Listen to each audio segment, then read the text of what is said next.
வணக்கம். இன்று வைணவர்களுக்கான ஒரு திருநாள், அதாவது வைகுண்ட ஏகாதசி. வழக்கமாக இந்த வைகுண்ட ஏகாதசி என்பது மார்கழி மாதத்தில் தானே வரும். இந்த தடவை என்ன மார்கழி பிறக்கிறதுக்கு முதலே வந்துடுச்சு அப்படிங்கிற சந்தேகம் எல்லாருக்கும் வந்தது. நானே அதை தான் யோசிச்சுக்கிட்டு இருந்தேன். அடுத்த மாதம் தானே பேச வேண்டியிருக்கு, இப்போ ஏன் பேசணும் அப்படின்னு யோசித்தேன். அப்புறம் திருவரங்கத்து பெருமக்கள்கிட்ட நம்ம விசாரிப்போம் அப்படின்னு சொல்லிட்டு அங்கே கருவறையில் பணியாற்றுகின்ற என்னுடைய வணக்கத்துக்குரிய நண்பர் திரு முராரி அவர்கள்ட்ட நான் இது பற்றி பேசினேன். அப்போ அவர் ஒரு அற்புதமான கருத்து சொன்னார். மார்கழி மாதத்தில் தான் கொண்டாடுறது வழக்கம். ஆனால் இந்த ஆண்டு என்ன அப்படின்னு கேட்டால், திருவரங்க கோயிலினுடைய விதிகள் எல்லாம் ஸ்ரீராமருடைய அந்த குறிப்பிட்ட நாட்களை வச்சு தான் கொண்டாடப்படுதான். ராமர் பூஜை செய்த இடங்களில் ஒன்று திருவரங்க கோயில். அதில் புனர்பூச நட்சத்திரம் ராமருடைய நட்சத்திரம். அந்த நட்சத்திரத்தன்று தேர் பவனி வருவது வழக்கமாக. அதன்படி பார்க்குறப்ப இந்த ஆண்டு புனர்பூச நட்சத்திரம் மார்கழியில் வர்றப்ப அந்த தேர் நிகழ்ந்தாகணும். அப்படி தேர் நிகழணும்னு கணக்கு போட்டால் இந்த வைகுண்ட ஏகாதசி என்பது மார்கழி பிறப்பதற்கு முன்பாடியே வந்துடுது. அப்படி மார்கழி பிறப்பதற்கு முன்னாடி வந்துட்டால் அதை கொண்டாடினா தான் அந்த தேரை ஓட்ட முடியும். ஏன்னா தேர் தள்ளி போகக்கூடாது. அதனால் என்ன பண்ணுறாங்க அப்படின்னா, இந்த ஆண்டு மட்டும், இதுவரைக்கும் இல்லாத இந்த ஆண்டு மட்டும் இப்படி பண்ணுறாங்க. சரி, ஏகாதசி என்பது என்ன என்றால் ஒரு எண்ணிக்கை தாங்க, அது நம்பர்னு சொல்கிறோம்ல, அதுதான். இப்போ நம்ம நாட்களை வளர்பிறை தேய்பிறை என்று கணக்கு போட்டுக்கிடுவோம். அமாவாசை தொடங்கி நிலவு வளர்கின்ற காலத்தை வளர்பிறை என்போம். அதற்கு சுக்லபட்சம்னு பேர். சுக்லம் என்றால் வெண்மை. அந்த 15 நாட்களை நீங்கள் தமிழில் சொல்கிறப்ப 1, 2, 3, 4ன்னு தமிழில் சொல்லுவோம். இதே வடமொழியில் சொல்கிறப்ப அமாவாசைக்கு அடுத்த நாள் பிரதமை, அதான் 1, அடுத்த நாளுக்கு பேர் துவிதியை 2, திருதியை 3, சதுர்த்தி 4, பஞ்சமி 5ஆம் நாள், சஷ்டி 6ஆம் நாள், சப்தமி 7ஆம் நாள், அஷ்டமி 8ஆம் நாள், நவமி 9ஆம் நாள், தசமி 10ஆம் நாள். இப்போ 11ஆம் நாள்னு சொல்கிறப்ப தமிழ் கணக்கிடுற முறைக்கும் தமிழில் கணக்கிடுற முறைக்கும் வடமொழியாளர்கள் கணக்கிடுற முறைக்கும் ஒரு வேறுபாடு என்னன்னு பார்த்தீங்கன்னா, நாம் பெரிய எண்ணையும் சின்ன எண்ணையும் கூட்டுவோம். 10ம் 1ம் 11, 10ம் 2ம் 12 அப்படிம்போம்.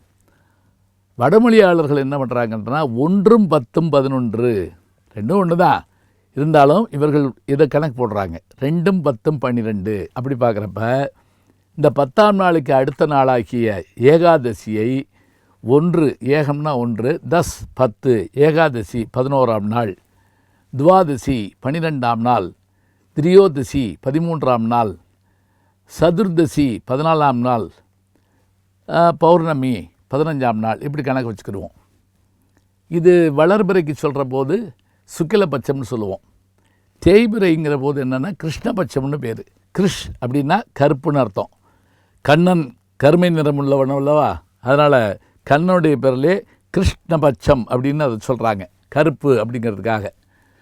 இப்போ இந்த நாட்களில் இந்த ஏகாதசிக்கு என்ன சிறப்பு? இதுதான் மாதம் மாதம் வருது அப்படின்னு நம்ம சொல்கிறோம். ஆனால் இதில் என்ன சிறப்பு அப்படின்னா, இந்த மாதங்களில் மார்கழி மாதத்தில் தான் 4000 திவ்ய பிரபந்தத்தை உலகம் முழுவதும் கொண்டு போவதற்காக அந்த காலத்தில் அச்சுநூல்கள் இல்லாத காலத்தில் போதத் தொடங்கினார்கள். பகல் 10 ரா 10 என்பார்கள். பகல் முழுவதும் 4000 திவ்ய பிரபந்தத்தை சொல்லிக்கொண்டே இருப்பது பகல் 10. இரவு தொடங்கி சொல்லுவது ரா 10. இது இந்த பகல் 10 எப்போது தொடங்கி எப்போது முடியும் என்று சொன்னால், இப்போது நான் கணக்கு சொன்ன மாதிரி வளர்பிறையில் 1ஆம் நாள் தொடங்கி 10ஆம் நாள் ஆகிய நேற்றோடு முடிஞ்சிருக்கும். இன்றைக்கு 11ஆம் நாள். இன்னையிலிருந்து ரா 10 ஆரம்பிச்சிடும். இந்த பகல் 10 ரா 10 நாட்களில் எம்பெருமான் ஒவ்வொரு முறையும் எழுந்தருள்வார். அப்படி அவர் வர்றதோடு மட்டும் இல்லாமல் இந்த 11ஆம் நாள் மட்டும் ஒரு சிறப்பு என்னன்னு கேட்டால், இன்றைக்கு தான் வடக்கு வாசலாகிய பரமபத வாசல் திறக்கப்படுகிற நாள் என்று தான். பரமபத வாசல் திறந்து எம்பெருமான் ரத்னாங்கி சேவையோடு அதில் அவர் வெளியே வர்ற போது இந்த உலகமே பார்த்து மகளும், அவர் வணங்கிட்டு நம்ம அது வழியாக உள்ளே போகலாம். சொர்க்கவாசல் திறந்துருச்சு அப்படின்னு நம்ம சொல்லுவோம். அதாவது நாம் சொர்க்கத்துக்கே போகிறோமா போலையா தெரியாது, ஆனால் சொர்க்கவாசல் வழியாக சென்று எம்பெருமானை காணுகிற பாக்கியத்தை நாம் எப்பொழுதுகளே பெறுகிறோம். அப்போ இந்த சொர்க்கவாசல் தான் முக்கியமாக சொல்கிறதா இருந்தால் துவாரபாலகர்கள் உட்பட எல்லோரும் பார்த்து மகிழ்கிற நாளாக, அதுவும் அவரை பகைவர்களாக எதிர்த்து போரிட்டு திரும்பி அவரை அடைந்த அவர்களும் இன்றைக்கு அந்த புண்ணியம் பெறுகிறார்களாம். இன்னொரு சிறப்பு என்ன என்றால், இந்த நாளில்தான் பாரத கதையில் கிருஷ்ண பரமாத்மா அர்ஜுனனுக்கு பகவத்கீதையை சொன்ன நாள் என்று சொல்கிறார்கள். ஆக ஏகாதசி விரதம்ங்கிறது ரொம்ப முக்கியமான விரதம். அன்றைக்கு உணவு உண்ண மாட்டாங்க பெரும்பாலும். விரதம் இருந்து மறுநாள் சாப்பிட்றப்ப 18 வகையான காய்கறிகளை வச்சு சாப்பிடுவாங்க. நினைவு வச்சுக்கோங்க, 18 வகையான காய்கறிகள் இங்கே விளைஞ்சிருக்குது. எங்கே? நம்ம ஊரில் விளைஞ்சிருக்குது. நம்ம ஒரு 2-3 காயை வச்சுக்கிட்டே வாழ்க்கையை பிற ஓட்டிடுறோம். ஆனால் அந்த 18 வகையான காய்கறி, சுண்டக்காய் உள்பட ஞாபகம் வச்சுக்கோங்களேன், சுண்டக்காய் உள்பட அதில் இன்றைக்கி சேர்த்துக்கிட்டோம்னா 6 வகையான சுவையும் அதில் இருக்கும். இனிப்பு, கசப்பு, துவர்ப்பு, உப்பு, உரைப்பு, புளிப்பு என்று அத்தனை சுவைகளும் இருக்கும். நல்ல வயிறார உண்கின்ற நாள் இதுதான்.